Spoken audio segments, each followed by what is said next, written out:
It's hard to believe that it's been nearly 3 years since Kia first introduced the Carnival nameplate to the States back in 2022 as a replacement for the Sedona minivan. Now, technically, the Sedona was already known as the Carnival in other markets, so Kia really just unified the name.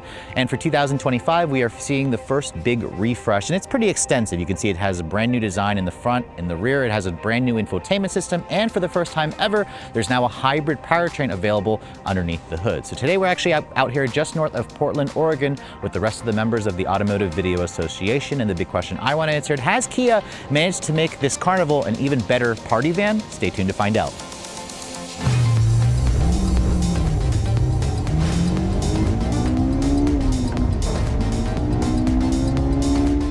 Hey guys, before we get started with the video, I want to give a brief shout out to the sponsor of this review, Factor. Now, what exactly is Factor? Well, they're a meal planning subscription service that delivers fresh, never frozen, dietitian approved meals right to your doorstep. Now, these meals arrive in a recyclable and insulated box where you can essentially pull the meals right out and into your microwave and heat them up in just 2 minutes. Now, this is especially convenient for somebody like myself because in order to give you guys all the latest videos on these new cars, I am constantly out on the road, which means when I am finally actually home, the last thing I want to do is go to the grocery store to prep, plan, prepare, cook, and then of course clean up after myself when I'm done cooking a meal after a long day at work. If you guys are also picky eaters, Factor has you covered because they offer over 35 different types of meals to choose from per week, including diet-friendly options like keto, calorie smart, vegan, or vegetarian, and so much more. Factor now also offers a load of different snack options to choose from breakfast, juices, small bites, and even these protein smoothies. This one here is in a really tasty cold brew latte flavor. So if you guys are ready to replace that pricey and unhealthy takeout with restaurant quality meals delivered right to your doorstep, be sure to go to www.factor75.com and use the code word Redline50 to get 50% off of your first order plus 20% off of your next month's worth of order. That's the code word Redline50 to get 50% off of your first box plus an additional 20% off of your next month's order. And now let's get back to the video. Now, before we start talking about the brand new exterior styling changes, I thought I'd pop the hood and remind you guys what's powering this thing. Now, here in Portland, we actually only have access to the standard powertrain, which is a naturally aspirated V6. When we go to San Diego toward the end of this month, Kia will let us drive the hybrid powertrain, which is a new addition, but until then, let's go ahead and focus on this power plant here. Now, this is a really great option if you guys prefer a naturally aspirated V6. It's a 3.5 liter gasoline direct injection double overhead cam V6. It's technically the same motor from the pre-refreshed Carnival, but for 2025, the power figures have gone down slightly. This now makes 287 horsepower and 260 pound-feet of torque. That's a decrease of about 3 horsepower and 2 pound-feet of torque. I'm not entirely sure why. Perhaps Kia just wanted to make some changes to the emissions, maybe make it a little bit more fuel efficient. It all goes out through an 8-speed torque converter automatic. That's an in-house design transmission. And sadly, all Carnivals remain front-wheel drive only. Even the upcoming hybrid version is only front-wheel drive. Fuel economy for this powertrain is rated at 18 in the city and 26 on the highway, about 21 combined. With its 19-gallon fuel tank, you're looking at around 400 miles of range between fill-ups. Now, if you guys require even better fuel economy, the hybrid will actually improve that 21 mpg up to 33 mpg combined. So that's good for over 600 miles of range. I'll be looking forward to testing that out at some point whenever I get one for a full week. Kia doesn't quote a 0 to 60 time. I would estimate this would probably be in the mid 7-second range. This vehicle is rated to tow up to 3,500 pounds. It has a top speed of around 118 miles an hour. And this is a pretty big van. And as it sits, this vehicle weighs in at around 4,700 pounds. So it's heavy, but it's also, I don't believe, one of the heaviest vans out there because other vans do offer all-wheel drive or hybrid or plug-in hybrid powertrain. But closing the hood, let's go ahead and talk about the exterior styling changes. Now, when Kia first introduced the Carnival 3 years ago, I was a big fan of the design. It really kind of just looked more like a sport utility vehicle. And for 2025, they've essentially grafted on the fascia that we first saw on the Kia EV9, their fully electric flagship SUV. You can see the grille. This is an updated version of their Tiger Nose grille. This is the SX Prestige that we're showing you, so it's the top trim. You can see the grille's a little bit larger. You have these brand new kind of stacked quad beam full LED headlights with an LED daytime running light and turn signal. You can see that the daytime running light is also amber illuminated, which I think also makes this look a little bit more distinctive. The SX trims and up. We'll get the LED fog lights down here. It almost has, again, like an SUV proportion to it. and it goes nicely with the new Kia logo. Let me know in the comment section below if you guys like the styling changes in the front fascia. Now this model here is painted in Astra Blue. It's technically a $500 upcharge, and you can see from the side profile, this is a big vehicle, but Kia kind of made no qualms to hide the fact that it is a minivan. I mean, they'd like to call this thing an MPV, which stands for multi-purpose vehicle. I like to call it a multi-purpose van because that's what it is. But you can see it's a big car at 121.7 inches in the wheelbase with a 203-inch long overall length. This is among the biggest, longest vans that you're going to find in the segment. And the segment, as you guys know, continues to shrink. You can see these wheels. These are a 19-inch wheel that is exclusive to the SX Prestige with a gloss black finish. They have been slightly restyled this year. 235 by 55 R19 Goodyear Assurance all-season tires. Kia says this vehicle has roughly 6.8 inches of ground clearance. I appreciate the fact that there's no fake cladding around the vehicle to try to make it look like a crossover. Instead, you have these nicely, full paint finish on the wheel arch trim. It also has slightly more bulging fender flares. And I also appreciate how the SX Prestige also kind of has this like gloss gray finish over the mirror caps. These are power folding, of course, full 360 camera, integrated turn signals, and then you can see the roof. I'm surprised it's actually not black painted, but again, it kind of gives you that little roof rail there to kind of make it look more like a crossover. You have dual panel sunroofs, as you can see. Only the front sunroof opens up to vent air. The dual power sliding doors come standard on the upper trims, which also offer a hands-free function. These also continue to roll down. There's a really interesting kind of geometric pattern here with the diamond texture, which is actually raised. It kind of creates an interesting focal point that kind of takes your eye away from this kind of sliding door track, which some manufacturers try to hide it underneath the rear window. Kia didn't even bother to do that, as you can see from the rear. The taillights also got an updated look to them. They are full LED, but only on this SX Prestige trim. So as you can see, it has that stacked LED multiple module design that kind of looks like the front fascia. It also kind of creates a light bar at the back, although it doesn't quite connect. It leaves an empty space there where the Kia logo is. There's a subtle little spoiler back here, a digital camera rear view mirror, and then the rear wiper is nicely tucked underneath the rear spoiler. So it kind of creates a more cleaner finish to it.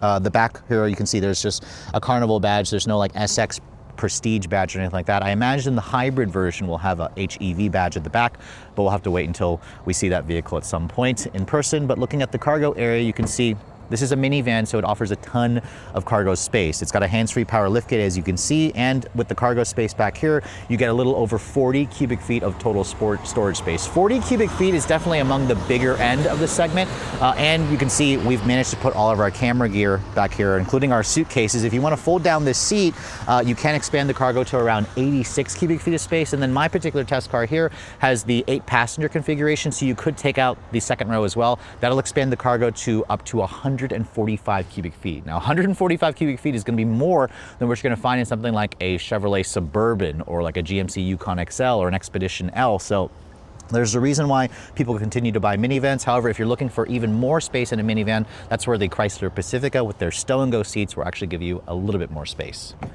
So now that we've talked about the exterior styling changes for 2025, let's go ahead and talk about the interior. And Kia made some slight changes, but really all of that's going to be focused mostly on the infotainment system. You can see this particular one that we're showing you, the SX Prestige, has a really beautiful color combination. This is called Tuscan Umber with a black two-tone interior. This is the only trim to actually get genuine leather seats.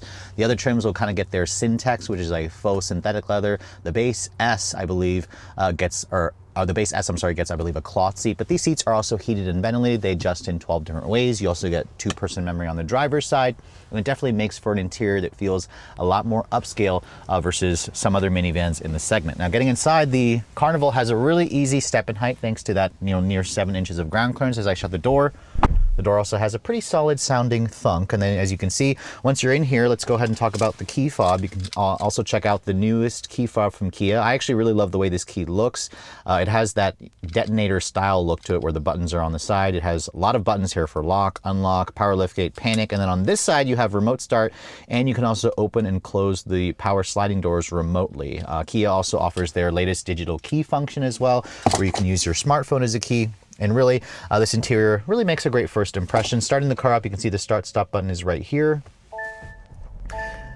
Because this vehicle is not a mild hybrid or the hybrid, it has a very traditional starter noise. And then if you guys go for the upper trims, I believe it's the SX trims and up, you're gonna get the fully digital 12.3-inch displays. That's part of their panoramic style displays. And it also has their latest software, which they call CNCC. And it also includes wireless Apple CarPlay and Android Auto for the first time. If you guys go for the lower trims, you'll basically get a standard 12-inch display here with a 4.2-inch partial digital analog instrument cluster. So the upper trim you can see gives you that one single piece, which just looks a lot more modern, a lot more upscale. In terms of the door panel materials, you can see this is a soft touch injection molded plastic. I don't love this kind of gray painted matte finish plastic here on this portion. The door handles have a nice more satin aluminum look to it. The beautiful Alpine umber continues here where this is real leather. There's that brown over here for this trim piece, padded over here. You can see down here, it's all hard touch plastic with additional storage. There's a 12-speaker Harman Kardon stereo system, which this is the only trim to get the upgraded premium audio. The other ones will have either a 6 or 8-speaker sound system. The window controls are one touch for the driver and for the rear. Actually, one touch for all four. That's a really nice touch. The steering wheel, you can see this is the current steering wheel I believe that we saw from the pre-refresh model. I kind of wish Kia had given this one of their newer steering wheel designs. You can see there's manual tilt and telescoping. Lots of adjustability to actually get comfortable and find a good driving positions. No paddles on the wheel. Instead, you have a manual mode here in the shifter. You also have lots of traditional buttons to control the driver assistance technology, your audio control functions, your stock here is pretty much carryover. But everything else about this interior, you can see the materials over on the dash have this kind of soft touch injection molded plastic with the faux stitching. More of that very flat painted gray plastic over here, which again, I would have liked to see this kind of be more of like a brighter satin finish or maybe even some wood trim.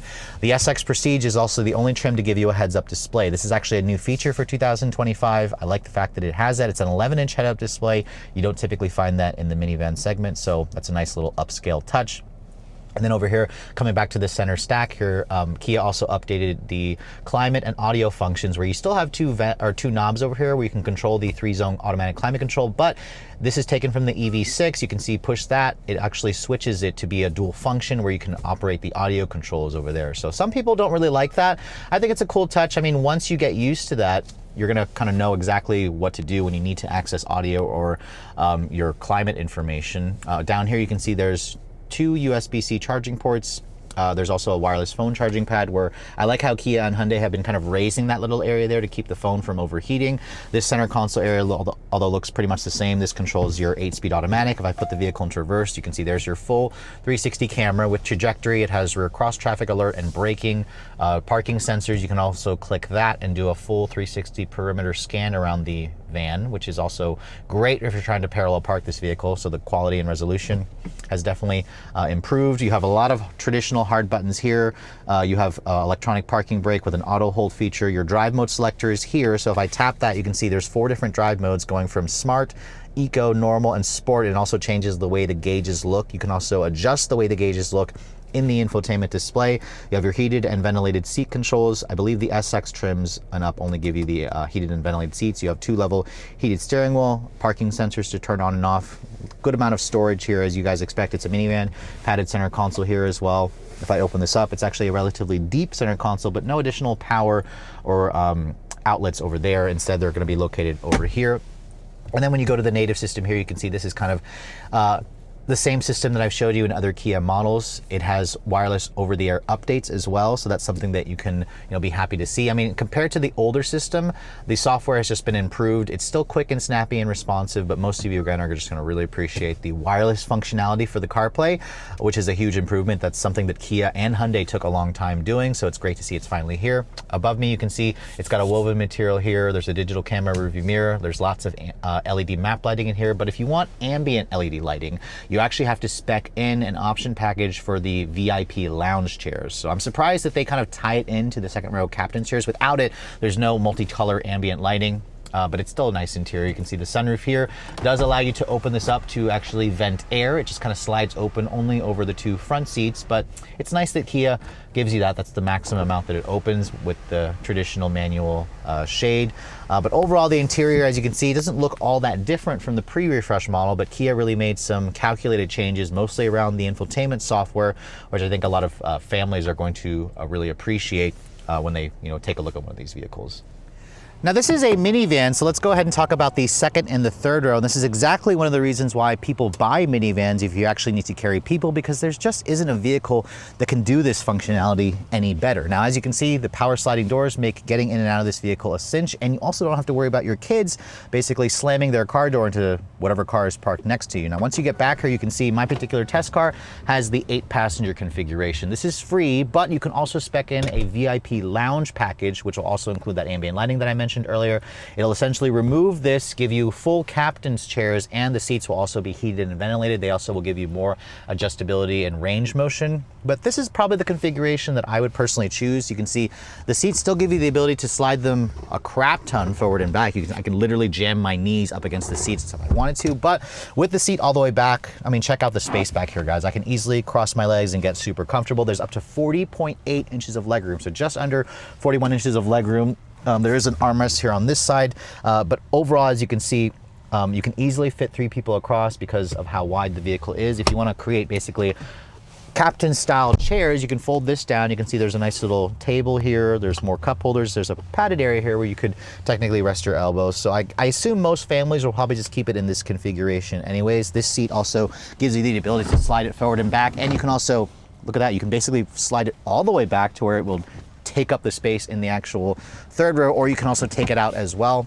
In terms of features back here, the second row does lack heated seats. So if you want the heated and ventilated second row seats, you have to get those lounge chairs. You can see there is a manual retractable shade. You have a window that completely rolls down here, which is nice. It doesn't roll down all the way, but I remember when vans used to not have the actual roll down feature. That's something that I think Chrysler first introduced in their minivans a long time ago. Back here, you can also see there's a power outlet, in addition to a standard power 12 volt and a household power outlet, cup holders. You have 2 USB-C charging ports there, a little bit more storage at the lower part of the center console as well. And then if you guys want, Kia does offer a rear seat entertainment package for additional $2,500. It'll basically put 2 14.6-inch displays back here if you want to kind of connect it to your favorite gaming console, for example. There is also rear seat air vents back here on the ceiling. As you can see, there's a little camera over here as well. This is for the interior camera for mom and dad to kind of watch the kids. If you have a sleeping baby back here, or if your kids are fighting, you can see who is actually telling the truth. In terms of rear climate control functions, they're actually located right there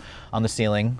And you can see it's a tri-zone climate function. I kind of think that it should have been in the center, but I guess Kia put it there because they wanted to put the camera over in the center of the vehicle, or of the car area back here. Now, getting into the third row, as you can see, getting back here, you could obviously take this out. You can create a pass-through in the center, but if you don't have that taken out, you can basically pull this lever here, as Rob is doing. You can see that pushes the seat forward, so you can slide it out of the way. The third row, as you can see here, can easily fit 3 people across. Now, this is with the third or the second row seat kind of in its middle position.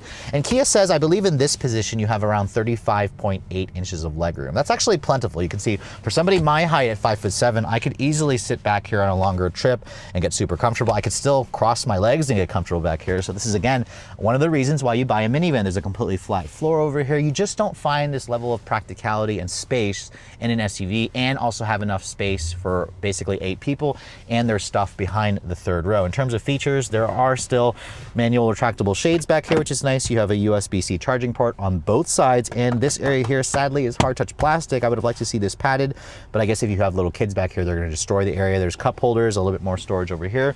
No armrest here in the center, but again, the vehicle is pretty wide where you could sit 3 people across back here, and the headroom space is pretty decent, although the panoramic glass style sunroof, as you can see, does eat up into the headroom space a little bit. This area here, you can see, has a retractable shade, but it's manual. This doesn't open up to vent air, but again, it's nice that Kia offers that feature here of the dual panel sunroofs.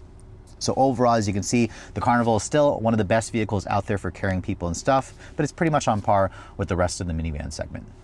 So here we are driving the 2025 Kia Carnival. Now, sadly, the hybrid model is the one that's going to give you the most changes in terms of the driving dynamics. That vehicle gives up about 45 horsepower to this engine, but it also gives you around 11 more foot-pounds of torque. But still, this naturally aspirated V6 delivers nearly 290 horsepower. It's going to be the preferred choice for somebody who prefers more a traditional driving feel, especially if you like the smoothness of a V6. This is a big, 203-inch long van, and it actually drives really nicely. It's smooth. It's quiet, it's easy to drive. The steering is relatively quick. Doesn't give you much in terms of feedback, but the suspension stays pretty soft and stable. You can see if I put my foot down here, the engine has a pretty nice, decent snarl to it. And obviously, if you guys want an even faster van, really there's not much out there that's gonna be quicker than a naturally aspirated V6. The Toyota Sienna is gonna be among the slowest out there because it's a hybrid powertrain, which I assume the Kia Carnival hybrid will probably be similar to that because it has roughly around the same power. The downside is if you guys want all-wheel drive, the Carnival just doesn't offer it. It only comes with front-wheel drive, which can lead to a little bit of a problem if you're trying to accelerate from a stop, but let's go ahead and see what we can get here. Just a quick little 0 to 60. You think we're gonna hit 60? Maybe not, but... You got it, you got it. 8.9 seconds there. Now, I'm not entirely sure. We are not at elevation, but again, it struggles to put the power down sometimes, but it has pretty decent response. I mean, it's a naturally aspirated engine, as you can see. The transmission also shifts relatively quickly, and it also is good about just putting the engine back into the meat of its power band. And the engine also sounds nice. I mean, there is something satisfying about a V6 that's naturally aspirated. I mean, obviously the other competitor that still offers a V6 is the Pacifica and the Honda Odyssey. Although who knows how much longer we'll still be able to get a V6 in those vehicles. The ride quality, even though we're on these 19s, it's good. It kind of just soaks up the bumps nicely. It doesn't really crash too much. It's relatively quiet, although on this crappy road here, just north of Portland, there is a fair amount of road noise that's coming in. I'll have to wait until I get one back home to actually truly test out the quietness and whatnot. Visibility is also pretty good. I can see out of the front, the sides. The rear is also good thanks to that digital camera rearview mirror. Which is part of going with this particular top trim here. But overall, I mean, the seats are also pretty comfortable, although I will say that the padding could be a little bit softer. These are, again, the genuine leather seats. They don't really hold you in place much, but that's okay. Minivans aren't about spirited driving. They're just about kind of just feeling like your living room furniture, because it's supposed to be all about comfort as opposed to all out handling.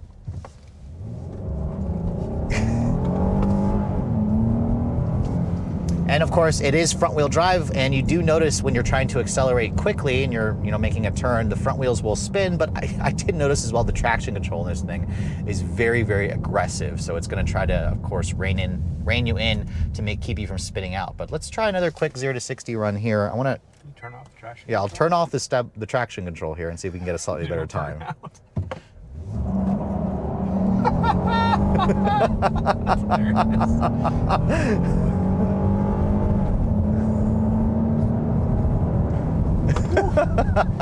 9.2 there. That's with it more going slightly uphill. So yes, turn off the traction control. As you guys heard Rob laughing in the passenger seat, and this thing will do a burnout, kind of like the way the Honda Odyssey will, or the Chrysler Pacifica. That's the reason why I think Kia should have considered doing all-wheel drive. But the 8.9 seconds is the fastest time that we got. That's with it more on level surface, but I'll wait and retest one back home, see if we can get a slightly faster time. I'll be curious to see if the hybrid gets a little bit of a better time.